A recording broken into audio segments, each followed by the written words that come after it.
Hello everyone, my name's Matt Johnston and welcome to The Interesting Times, a political comedy show from the UK. The big news this week is it's looking like our new PM's honeymoon period is over. Did it ever really start? You remember the day after Labour's win at the last general election? Sir Keir Starmer addressed the party faithful. You campaigned for it, you fought for it, you voted for it, and now it has arrived. Change begins now. And true to his word, he's gotten a whole new wardrobe. Yes, the current PM is enjoying all the trappings, perks, and yes, freebies that comes with running a country. And he's been called out by those on the right. About minimum pay, 11.44. We're talking about people who've got a few bob and presumably know the dangers of taking money under these circumstances. What are the people around them thinking? So many freebies now, they're calling him free gear care. You can see it there, 20 grand accommodation, Lee Anderson, 12 grand in suits, almost 2.5 grand's worth of free specs. And by those on the left. But I do think it really jolts, in particular with Keir Starmer, because he's had a very successful career. I think he's unlikely to take gifts of clothes again, so he might as well just say, well, I did it then, I can see that it's, caused annoyance. And people are pretty angry about it, and I just think it's a huge, huge mistake. But mostly those on the right. Also something specifically sort of odd about the clothes. Just get yourself a nice suit for 120 quid like the rest of us have to do. I still think it's odd to allow somebody else to buy your wife's clothes. That's just weird, isn't it? It's just weird to take free clothes. You know, these are new clothes, right? They're not giving him hand-me-downs or unwanted Christmas presents. But for the first time, Isabel, what exactly did you ask the hairdresser for? Oakshot, and Jacob putting the fun into funeral Rees-Mogg are right. Wing tosspots. And also correct. Our Prime Minister should not be told he needs new clothes from a billionaire. And what a smart young man he looks. It's just odd. And before you say it, I'm aware of who I'm agreeing with here. Keir Starmer, Rachel Reeves and Angela Rayner have all now said that they won't be accepting any more clothes. Good. Because, and I can't believe I'm having to say this 2 months into a Labour government, but I think it would be good if you dressed yourselves from now on. I mean, say what you like about the blonde bombsite and still in short Sunak, but no one gave them any fashion advice, or if they did, it was clearly ignored.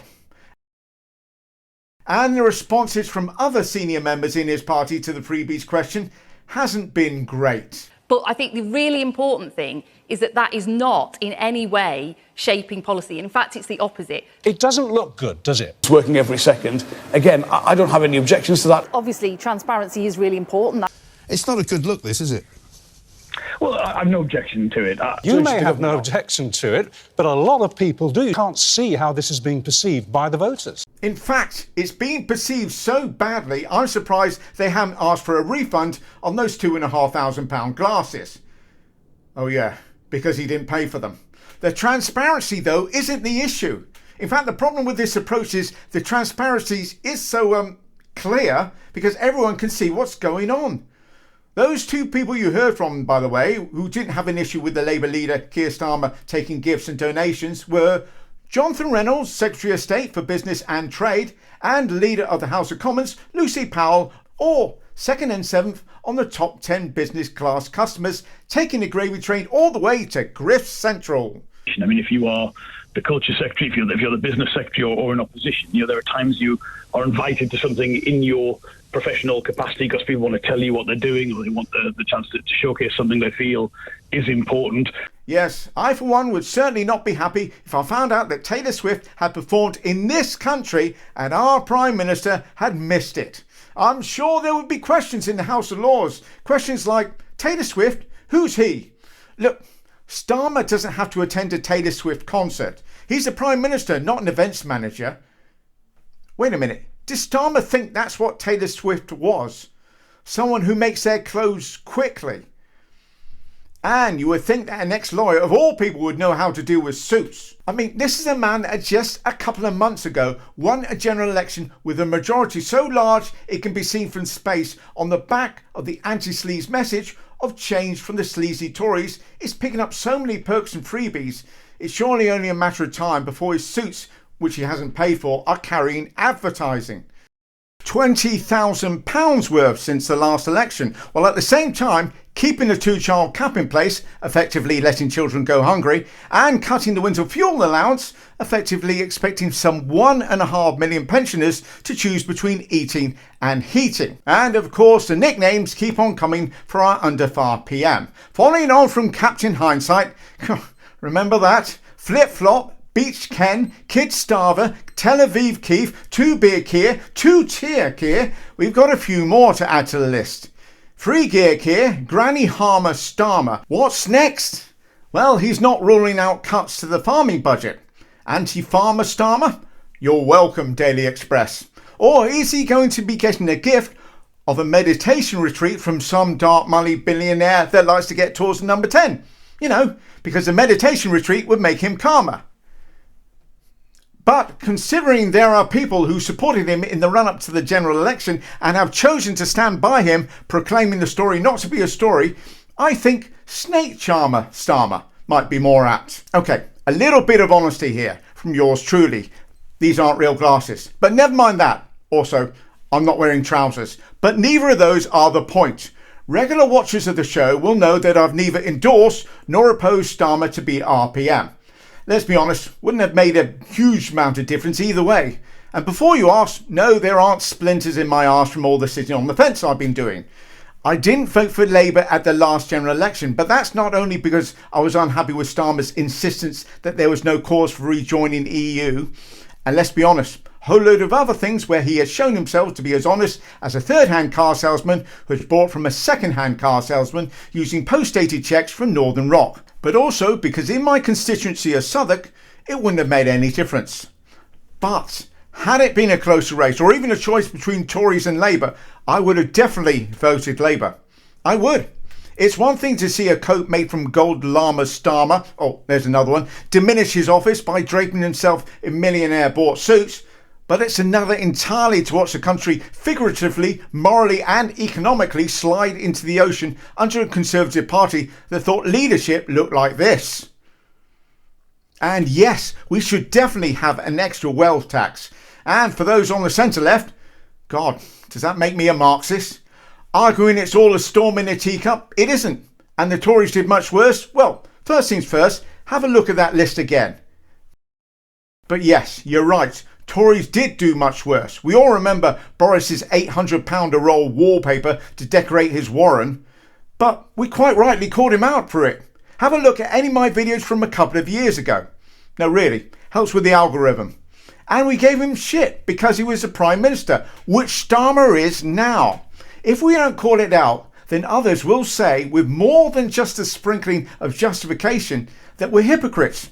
And the ethical contortion that is being practiced by some who cheered everything Labour is quite something to behold. But the bottom line is, you want a suit? You pay for it. You want to see Arsenal? You pay for it.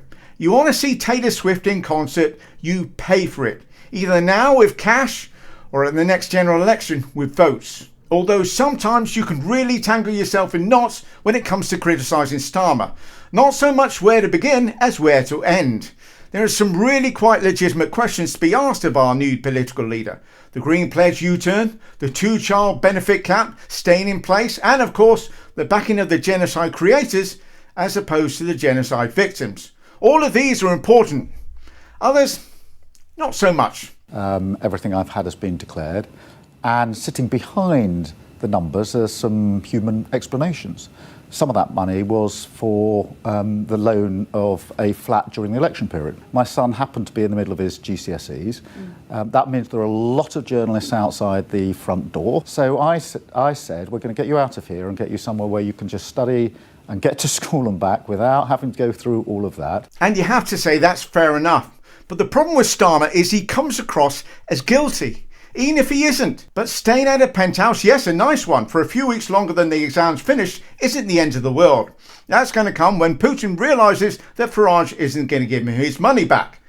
But it does give the press another attack line. And I'll give you 3 guesses what that line is. Can you guess? No, no, and no. It's this. Queer Starmer.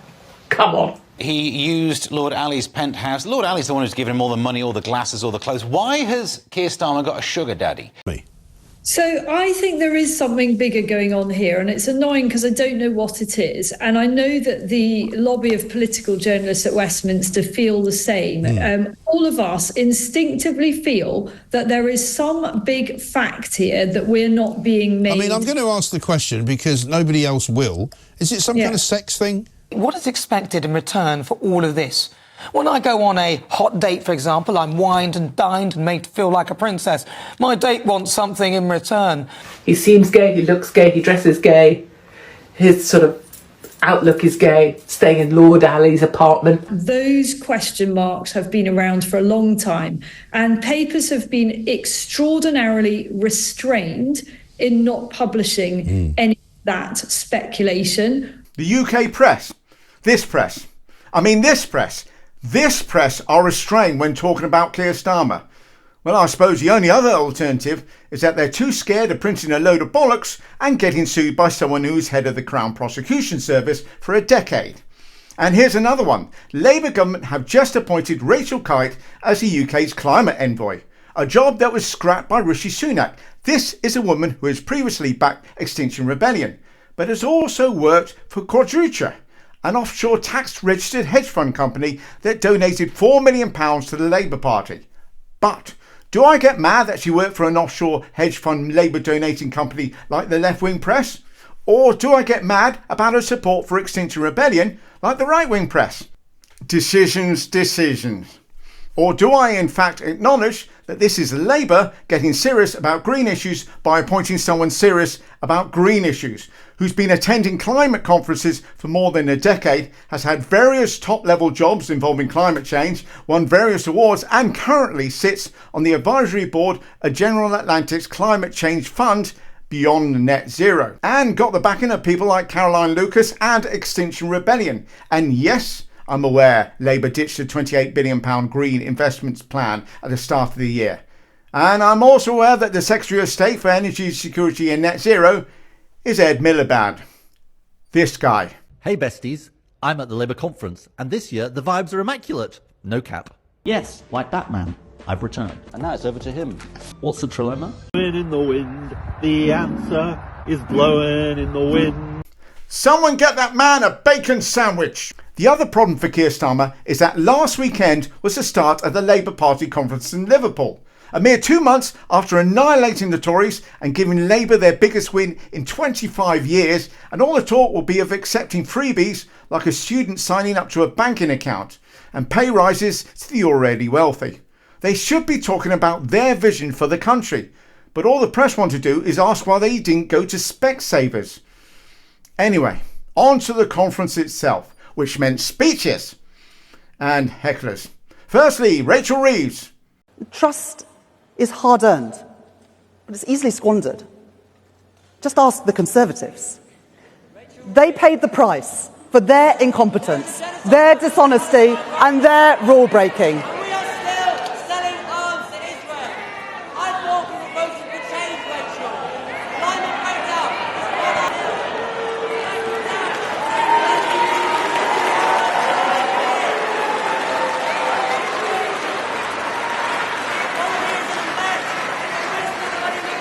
This is a changed Labour Party, a Labour Party that represents working people, not a party of protest. I mean, clearly, as this individual was dragged out like he was about to blurt out the murderer's name in the mousetrap. Then Keir Starmer, who was heckled by an individual on his stance, or lack of it, on Gaza. But have a look at the response from the audience. My sister was I think this guy's obviously got a pass from the 2019 conference. We changed the party.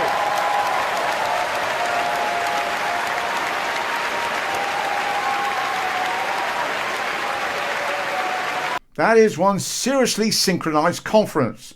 Maybe Kim Young Starmer could be another name. It also didn't help when talking about the war in Gaza. Starmer made this boob. Immediate ceasefire in Gaza. The return of the sausages. The hostages. Yes, he really said sausages instead of hostages. But he went on to say he hoped that peace in the Middle East could be achieved, thereby proving that the pig pen is mightier than the pork sword. But After all the bad press and hecklers, I'm still hopeful that the Labour Party can deliver the meaningful change they promised. And there are certain things that they will hopefully do, such as adding VAT on private schools, adding 1% on the stamp duty to overseas buyers of UK property, going after the tax dodgers who are costing the country approximately £40 billion a year, although it is looking like one of their flagship policies, taxing of non-doms, might be put on the back burner. The budget next month will see. There's certainly one thing Starmer's done differently to his predecessor. Yes, conspiracy messiah and Skynet in human form, Elon Musk has been snubbed for the UK's upcoming investment summit because of his inflammatory words on the UK riots last month. Elon Musk, in response, has handled it in his totally normal, rational fashion, saying that people shouldn't visit Britain as Sir Keir is releasing paedophiles to imprison people for social media posts. Not the first time Elon's pissed off the Brits too. You remember in the past, a few years ago, when he called that British caver a pedo guy. Have to say it's not the sort of accusation you want flying around, especially when you look like this. Keir Starmer said Elon's words were in stark contrast to the meeting he had with people at the table for the summit. And in true Trump style, he said the business chiefs described the breakfast event they had with him during his New York visit as the best of the meetings they've had. Sorry, just get the hands in place. They said it was the best meeting they ever had, and I was the most interesting man, camera, woman, dog, Taylor Swift tickets they'd ever met. And that's it. No time to talk about the second anniversary of the disastrous Liz Truss mini-budget, a time I'm sure every Tory just wants to forget about. Well, nearly everyone. 2 years ago today, we launched the mini-budget. If the mini-budget hadn't been undermined by the economic establishment, things would be different now. And we would see a more dynamic, go-getting economy. But that didn't happen because the mini-budget was undermined by the economic establishment. My government was forced out of office. And instead, what has happened is the continuation of the economic policies that weren't working for our country. Things will only get worse under Labour. The only way we're going to escape this economic doom loop is through supply-side economics, proper monetary policy, and cutting taxes. And in order to do that, the economic establishment have to be taken on. The economic establishment, which isn't her, who was the Prime Minister at the time, or Kwesi Kamikaze Kwarteng was the Chancellor. And is she recording that bollocks in the library? I'm half expecting someone to come over and just tell them to be quiet, you know, both her and the voices in her head. No time to talk about the fact that Boris Johnson was reportedly asked to give a manly pep talk to Prince Harry to persuade him not to leave the UK, which went as well as you'd expect. Prince Harry left the very next day. No surprise really, if you found the only oasis for hundreds of miles in a barren desert, but it was run by Boris Johnson, you'd be off to make yourself some sand sandwiches. If Johnson wanted to put Harry off going to the US, Johnson should have told him that he was born there, and see how keen he is to raise his family there then. And speaking of pound shop Wurzel Gummidge, or the scarecrow that lacked a brain, heart and courage, Johnson has admitted in his memoirs to considering invading the Netherlands at the height of COVID to get his hands on some COVID vaccines which were made in the UK, and so he believed they belonged to the UK. And this was the man that negotiated Brexit. No time to talk about the fact that Conservative Party conference begins